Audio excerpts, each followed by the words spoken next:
በተለይ አዲስ የምትመጡ የመዳም ቅመሞች ልትጠነቀቁ የሚገባ ነገር፣ በጣም ብዙ ልጆች ይሄንን ቪዲዮ አይተው እንደዚህ እናደርጋለን ብለው ችግሩ ካጋጠማት የአንደኛዋን እህቴን ታሪክ ልንገራችሁ። አሰላሙ አለይኩም ወራህመቱላሂ ወበረካቱ። ሰላም ቤተሰብ እንዴት ናችሁ? ከኔ ጋር ሁሉ ሰላም ነው።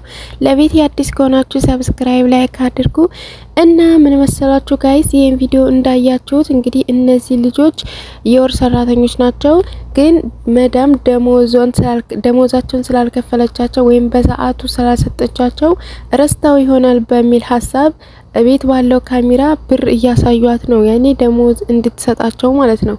ነገር ግን ይሄ በጣም በተለይ አዲስ ለሚመጡ ልጆች በጣም ስህተት ነው። አንዲትን እህቴ ምን እንዳጋጠማ ልንገራችሁ።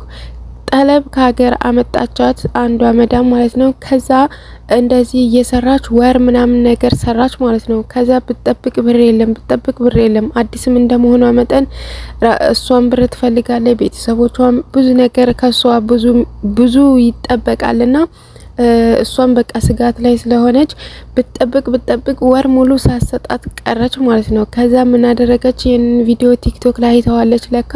ከዛ ቤት ባለ ካሜራ የሆነ የኢትዮጵያ ብር ይዛ ነበረና ስትመጣ ያንን ብር ቤት ባለው ካሜራ አሳየቻት ማለት ነው። ከዛ ሴትዮዋ እንደዛ ሳይሆን ያሰበችው ምን ነበር መሰላችሁ? እንዴ ልጅቷ አበደች ወይስ ደግሞ ካሜራውን ነቅላ ልጆችን የሆነ ነገር ልታደርግ ነው ወይስ ደግሞ ሰርቃይ ልትሄድ ነው ወይስ ደግሞ አብዳ ነው ምናምን በቃ ሌላ ቦታ። ምክንያቱም አንደኛ እያሳየቻት ያለው ብር የኢትዮጵያ ብር ነው። ደሞዝ አንጭ እያለቻት እንደሆነ አይገባትም። ሁለተኛ በቃ አዲስም ስለሆነ ልጅቱ ወይ አብዳለይ ወይ ደግሞ ሰርቃይ ልትሄድ ነው ወይ ደግሞ ልጆቹ ላይ የሆነ ነገር ልታደርግ አስባ ነው ካሜራውን ነቅላ ከንትኑ ላይ ምናምን ብላ እንደዛ አስባ ማለት ነው። ከዛ ከስራ እንደተመለሰ ትኬት ቆርጣ ጧት ወደ አገሯ ነው የሰደደቻት ማለት ነው። አስቡት እንግዲህ የወር ደሞዟንም ሳትሰጣት እንደገና ደግሞ በቃ እንደዚህም አባረረቻት ሳትሰራ ማለት ነው። ምክንያቱም እንግዲህ አስባችሁታል አገር ላይ ስንት ሺህ ብር ከፍለን ወደ ስደት እንደምንመጣ አሁን ላይ በተለይ በጣም ውድ ነው። 100 ሺህ ብር ራሱ አይበቃም ፕሮሰስ መጨረሻ ማለት ነው። በጣም ብዙ ብር ነው። ያንን ብር ከተበድለውም ቤተሰብም እኛም ቴትም አጋጭተን መተን እዚህ ሳንሰራ ደግሞ ወደ ሀገር መመለስ አስቡት እንዴት አሚሮ እንደሚነካ፣ እንዴት ልጅቷ እንዴት እንዳለቀሰ ቦሌ ላይ ማለት ነው። በጣም ነው የምታሳዝነው። ግን እንደዚህ አንዳንድ ልጆች እንደዚህ አዲስ የምትመጡ ልጆች ቲክቶክ ላይ የሆነ ነገር ስላያችሁ ያንን ነገር ማድረግ አለብኝ አትበሉ ማለት ነው።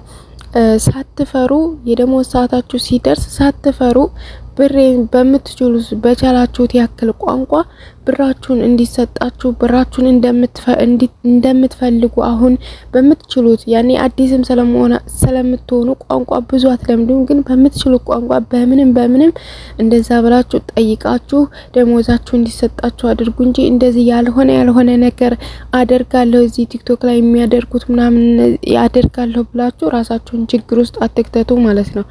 እነሱ ሲጀመር ማለት ነው አረቦች ብር መስጠት ማለት ቶሎ የመስጠት ልማድ ስለሌለባቸው ወይም ደግሞ ደሞዝ ሲደርስ ስለሚጨንቃቸው የሰራተኛ ደሞዝ ሲደርስ ይጨንቃቸዋል። ለምን እንደው አላውቅም። ሲያሰሩ ሲያስፈጉ በቃ ግድግዳ ነሽ ጣራ ነሽ መስኮት ነሽ ሳይቀራቸው ሲያስፈጉን ይኖሩና ብር ወይም መንጫው ሲደርስ ወይም ደግሞ ወሯ ስትሞላ በዚህ አይረሱም። በነገራችን ላይ ረስተው እኮ አይደለም፣ ነገር ግን ቶሎ መስጠት አይፈልጉም። ስለዚህ በመርሳት ጉዳይ ስላልሆነ ቶሎ መስጠት ስላልፈለጉ ነው እንጂ ረስታው ይሆናል ብለሽ እሷን አስታውሳለሁ ብለሽ ግን ሴትዮዋ የምታስበው ሌላ ነው ማለት ነው። እቺ ሴትዮ ካሜራውን ነቅላ ምን ልታደርግ ነው ቤቲ ምናምን ብላ በቃ ሴትዮ እንዴት በራ እንደመጣይ ከስራ ማለት ነው። እንግዲህ ልጅቱ ገና ወሯ ነው ከመጣች ትከታተላታለች ከጧት እስከ ማታ። እሷ ስራ ነው የምትለው፣ ልጅቱ ምን እንደምታደርግ ዙሪያውን ቤት ውስጥ ካሜራ ላይ በዛ ትከታተላታለች። እንግዲህ አስባችሁታል። ልጅቱ እንደዛ ስታደርግ እየበረረች ከስራ መታ ነው ትኬት ቆርጣ ጧት ላይ ወደ ሀገሯ ያሳፈረቻት ማለት ነው።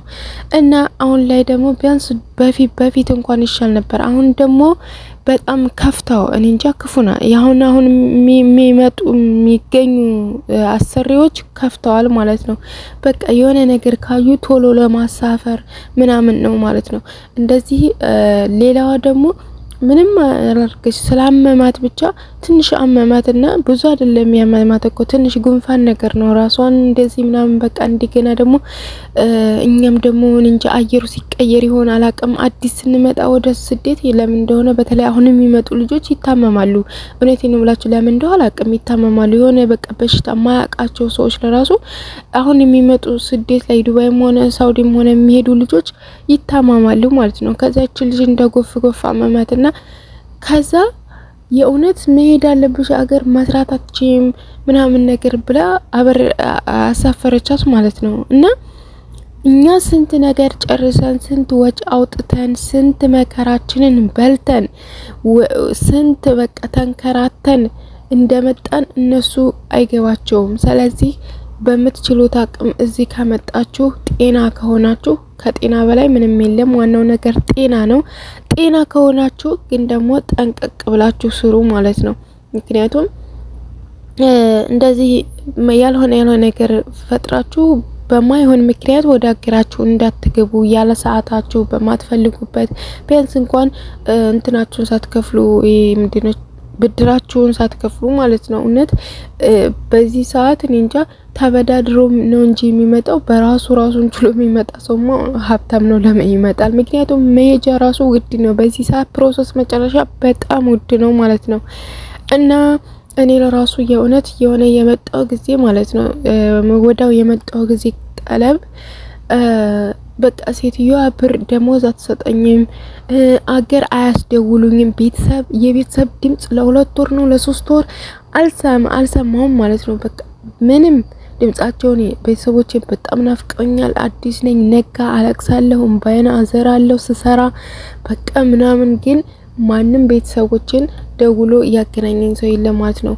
ሴትዮዋ ለሰውዬው ወላ ልጆች በቃላ ደሞዜን ራሱ እስከ 2 ወር ነው እንደዚህ ዝም አለች ማለት ነው። ግን አላህ የልፋቴን ያውቃልና እንግዲህ የሚፈጠረው ወደፊት ያለው ዝም ብዬ ሰራለሁ እያልኩኝ በሚስኪንነቴ ዝም ብዬ ስሰራ በኋላ ላይ ደሞዝ የምትሰጠኝ አገርም ደውይ ተብዬ ለአገሬ ደወልኩት እንኳን ራሴ ነኝ ማለት ነው። የሆነ በቃ ሲበዛ ጊዜ እናቴ ማውራት ፈልጋለሁ እናቴ ናፍቃኛለች አልኩና ካርድ ገዛችልኝ አወራኋት ማለት ነው። አወራኋቸው ቤተሰቦችን እና ምን ልላችሁ የፈለኩት ነገር በጣም ከባድ ነው ቋንቋም ስለማንችል፣ ነገር ግን ደግሞ ራሳችንን ጠንቅቅ ብለን መስራት አለብን ብዬ ነው ማስበው። ችግር ውስጥ እንዳንገባ እንደዚህ የእውነት በጣም ብዙ ልጆች አሁን ላይ በተለይ ሳይፈልጉ ወደ ሀገር እየተሳፈሩ ያወጡትን ወጪ ሲያስቡት በቃ አሚሯቸው በጣም እየተነካ ቦሌ ላይ በለእሶ በእንባ በተለያየ ምክንያት ቦሌ ላይ የምታዩት ነገር በጣም ነው የሚያሳዝነው፣ በጣም ነው የሚከብደው። ከእንደዚህ አይነት ነገር ራሳችሁን ጠብቁ። ላለው ውድ ሀገሬ ልጆች በያላችሁበት ሰላማችሁ ይብዛ ባይ